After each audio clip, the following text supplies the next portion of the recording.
They laughed at him, they called him useless because he was selling dirty water. But what nobody knew was that this same boy was about to change his life forever. And one day he would become richer than every single person who mocked him. This is the story of Musa. Make sure you watch till the end, because his turning point changed everything.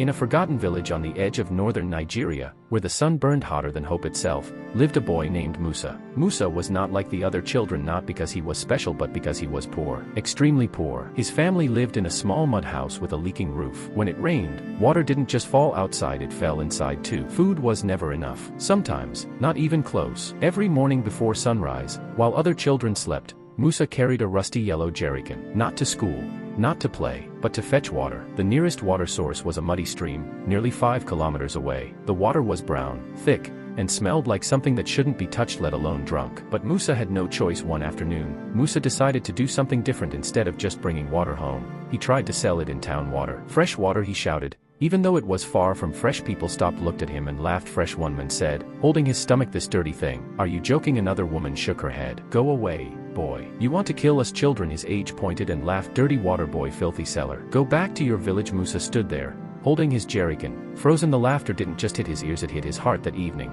Musa returned home with unsold water. His mother sat outside, weak but smiling. Did you sell anything today? She asked gently. Musa shook his head. They laughed at me. His mother sighed, but her voice stayed calm. People will always laugh when they don't understand. Don't let that stop you. Musa didn't respond, but something inside him started to change. Days later, something terrible happened. A sickness spread through the village. People began vomiting, collapsing, children crying in pain. Even Musa's little sister fell ill. The cause, the same water they all depended on. Musa sat beside his sister, watching her struggle to breathe. For the first time in his life he felt anger, not at people, not at poverty, but at the water. That night, Musa couldn't sleep. He kept thinking, why is the water making people sick? What if it could be cleaned? The next morning, instead of going straight home after fetching water, Musa stopped. He looked at the muddy stream, then he looked at the sand, then at the charcoal from burnt wood nearby. An idea slowly formed. Musa took a plastic bottle and cut it open. He filled it with layers, sand, charcoal, then he poured the dirty water through it. Slowly, drop by drop, clearer water came out. Not perfect, but different. Musa stared at it like he had just discovered something powerful. The next day,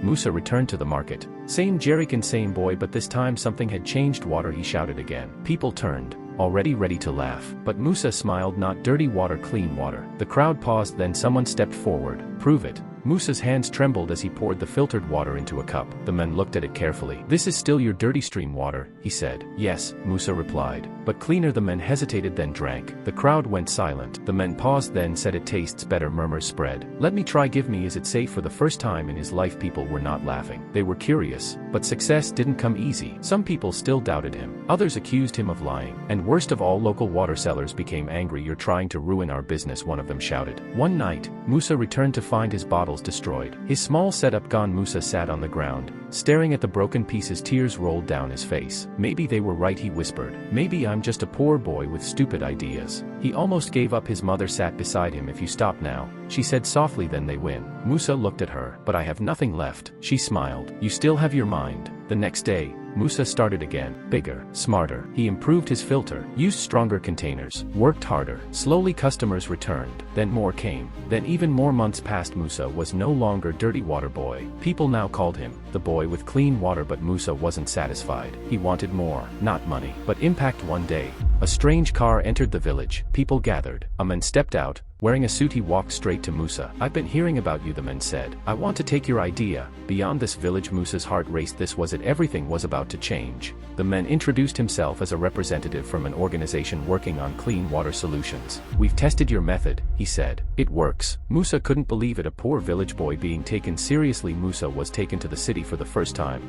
He saw tall buildings, busy roads, and endless opportunity. With support, he refined his idea into a real product: affordable water filters for communities. Orders started coming in, then more, then thousands. Years passed. Musa built a company. Factories were created, jobs were provided, clean water reached places that had never seen it before. One day, Musa returned to his village, but this time not as the poor boy people laughed at. He built wells, schools, hospitals. The same people who mocked him stood in silence. Musa stood in front of the village and said, they laughed at me because I was poor, but I didn't let that define me. Your beginning does not decide your ending. And just like that, the dirty water boy became a billionaire.